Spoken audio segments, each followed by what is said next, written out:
کتنی یہ حسین گھڑی تھی، کتنا یہ سہانا سما تھا کہ جب رات 10:35 پر سرکار دلوں کو پابند سلاح کر دینے والی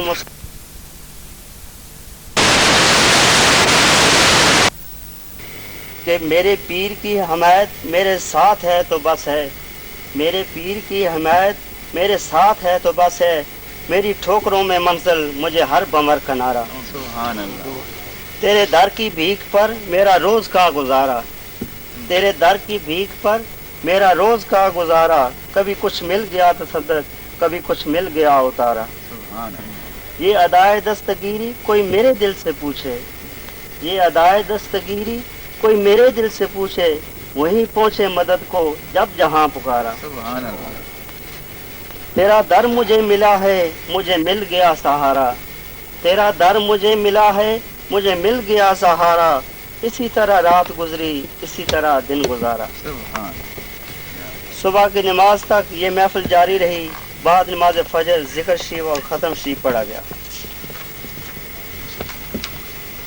مورکا 27 دسمبر چٹاگانگ میں 17 بھائیوں کو بیعت سے نوازنے کے بعد آج کا دن سرکار کا چٹاگانگ سے رخصت ہونے کا دن تھا۔ صبح ہی سے تمام چہرے اداس نظر آ رہے تھے۔ چٹاگانگ کے علیہ السلام بھائیوں اور بہنوں نے روتے روتے سرکار کو رخصت کیا۔ آج جناب صوفی مشرف حسین صاحب کی دعوت پر سرکار چٹاگانگ سے کومیلا تشریف لے جا رہے تھے۔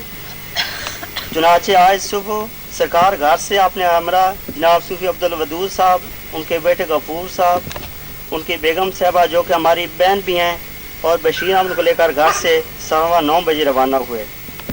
راستے میں تھوڑی دیر کے لیے سرکار نے جناب کیپٹن فیض الرحمان صاحب کی دکان پر قیام فرمایا۔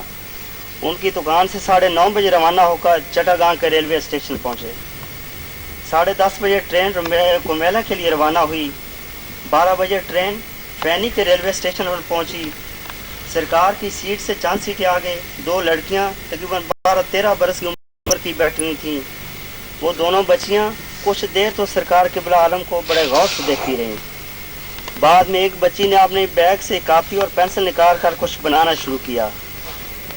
چنانچہ کچھ دیر کے بعد ایک بچی ہاتھ میں کاغذ کا ورق لیے ہوئے سرکار کی خدمت میں حاضر ہوئی اور وہ ورق پیش کیا جس پر ہاتھ سے سرکار کی شبیہ مبارک بنی ہوئی تھی اور ساتھ لکھا تھا ویلکم۔ سرکار اس بچی کی محبت دیکھ کر بہت خوش ہوئے۔ بعد میں بچی نے بتایا کہ بابا جی میرے ابو فوت ہو چکے ہیں۔ یہ سن کر سرکار نے بچیوں کے سر پر دست سے شفقت رکھا تو ان کی آنکھوں میں آنسو آ گئے۔ بعد میں سرکار نے ان کو کچھ پھل عطا فرمایا جسے پا کر بچیاں بہت خوش ہوئی۔ ٹرین لکشمی ریلوے اسٹیشن سے ہوتے ہوئے دن کے 1:30 بجے کومیلا پہنچی۔ کومیلا کے ریلوے اسٹیشن سے رکشا پر جب سوار ہو کر دن کے 2:30 بجے جناب صوفی مشرف حسین صاحب کے آستانہ عالیہ پر پہنچے تو پورے راستے کو رنگ برنگے جھنڈوں، بینروں، دلکش محرابوں، خوبصورت بتیوں، شامیانوں اور چھوٹی چھوٹی خوبصورت جھنڈیوں سے سجایا گیا تھا۔ یہ خوبصورت منظر ان بھائیوں کی سرکار سے والہانہ محبت اور عقیدت کا ثبوت پیش کر رہا تھا۔ سرکار جب اس سجے ہوئے راستے پر چل رہے تھے تو ہر دل سے یہی صدا آ رہی تھی کہ لبوں پہ تبسم نگاہوں میں بجلی، لبوں پہ تبسم نگاہوں میں بجلی، قیامت کہیں سے چلی آ رہی ہے۔ خدا کے لیے اپنی نگاہوں کو روکو، خدا کے لیے اپنی نگاہوں کو روکو، میرے دل کی دنیا لٹی جا رہی ہے۔ سرکار جیسے ہی وہاں پہنچے تو پھر پوری فضا نعرہ تکبیر، نعرہ رسالت، نعرہ مرشدی، تاج صاحب اور پاکستان زندہ باد کے نعروں سے گونج اٹھی۔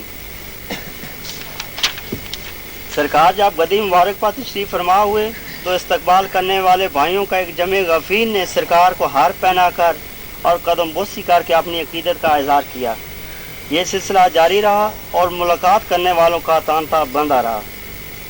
بظاہر تو سرکار کا اس علاقے کا یہ پہلا دورہ تھا اور نہ ہی اس علاقے میں رہنے والے کسی بھائی یا بہن کی سرکار سے اس سے پہلے ملاقات ہوئی تھی، لیکن میں نے وہاں پر کتنے بھائیوں کو یہی کہتے سنا کہ ان بابا جی کے تو ہم کتنے دنوں سے خوابوں میں دیکھ رہے رہتے ہیں۔ بہن عائشہ بیگم جو کہ خوشی سے پھولے نہیں سما رہی تھی، کہہ رہی تھی کہ میں نے تو ان کو 1 ماہ قبل جناب قبلہ صوفی نقیب اللہ شاہ صاحب کے ہمراہ اپنے گھر میں دیکھا ہے۔ نماز مغرب باجماعت شامیانے کے نیچے ادا کی گئی، جس کے بعد ذکر شریف اور ختم شریف ہوا، بعد میں لنگر تقسیم ہوا۔ نماز عشاء کے بعد ایک بھائی جناب ہمایوں کبیر صاحب سلسلہ عالیہ میں داخل ہوئے، جس کی آپ کو بہت بہت مبارک ہو۔ رات بھر محفل جاری رہی اور بھائی بہنیں اپنے دامن کرم سے بھرتے رہے۔ صبح کی نماز باجماعت ادا کی گئی، جس کے بعد ذکر شریف اور ختم شریف کی محفل ہوئی اور بعد میں لنگر تقسیم کیا گیا۔ مورخہ 28 دسمبر۔